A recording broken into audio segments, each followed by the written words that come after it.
बिस्मिल्लाहिर्रहमानिर्रहीम अल्हम्दुलिल्लाह रब्बिल आलमीन अस्सलामु अलैकुम। मैं हूं सलीम शाहीन और आप देख रहे हैं नवैश न्यूज़ चैनल। प्यारे दोस्तों, फेसबुक को फॉलो और यूट्यूब चैनल को सब्सक्राइब करके हमारे चैनल को सपोर्ट करें।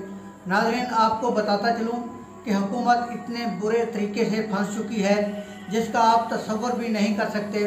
हुकूमती हलकों में बेचैनी पाई जाती है। इक़्तिदार के मज़े लूटने वाले लोगों पर अब खौफ के साए मुंडलाने लगे हैं। पीडीएम के लोग इस कदर परेशान हैं कि आप सोच भी नहीं सकते। हुकूमत कप्तान के साथ जो कुछ कर चुकी है अब वो सब कुछ खुद भुगतेगी। हुकूमत के पास अब गिनती के 20 दिन बचे हैं, यानी चंद दिन की मेहमान है। निगरान सेटअप के आते ही हालात एकदम बदलेंगे, हालात नई करवट लेंगे। वो एंकर या सियासतदान जो बड़े बड़े दावे कर रहे हैं कि इमरान खान की कहानी ख़त्म हो गई है, मैं उन्हें कहना चाहता हूं कि इमरान खान की हुकूमत दोबारा आएगी। कप्तान दोबारा इक़्तिदार में आता दिखाई दे रहा है। 2/3 अक्सरियत से कप्तान की हुकूमत दोबारा बनेगी। कप्तान का रास्ता रोकने वाली पीडीएम अब टुकड़ों में तकसीम होने वाली है, यानी पीडीएम का मुस्तकबिल तबाह दिखाई दे रहा है। बहुत बड़ी गलतियों की वजह से पीडीएम तबाही की तरफ जा रही है। अब हर दूसरा शख्स ये कहने पर मजबूर है कि हमें इमरान खान की हुकूमत चाहिए।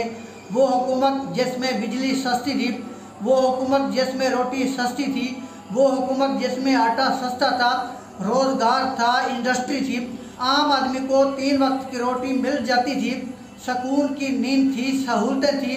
अब 90% लोग हुकूमत के खात्मे की दुआएं कर रहे हैं, हुकूमत की जालमाना पॉलिसियों के खिलाफ एहतजाज कर रहे हैं, बदतरीन महंगाई का रोना रो रहे हैं।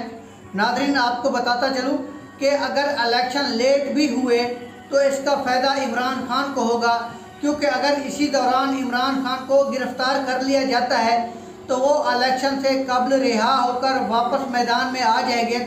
यहाँ आपको आगाह करता चलूँ कि बहुत ज़्यादा गिरफ्तारियाँ होने वाली हैं। आखिर में आपको एक ब्रेकिंग न्यूज़ देता चलूँ कि मियाँ नवाज शरीफ और मियाँ शहबाज शरीफ के दरमियान इख्तलाफात शिद्दत इख्तियार कर चुके हैं और आने वाले इलेक्शन में टिकटों की जो तक़सीम है उसमें 90% मियाँ नवाज शरीफ और मरियम नवाज की ख्वाहिश के मुताबिक टिकटें दी जाएंगी। 10% मियाँ शहबाज शरीफ का फैसला माना जाएगा। नाज़रीन, मिलते हैं अगली वीडियो में, तब तक अल्लाह हाफ़िज़। पाकिस्तान जिंदाबाद।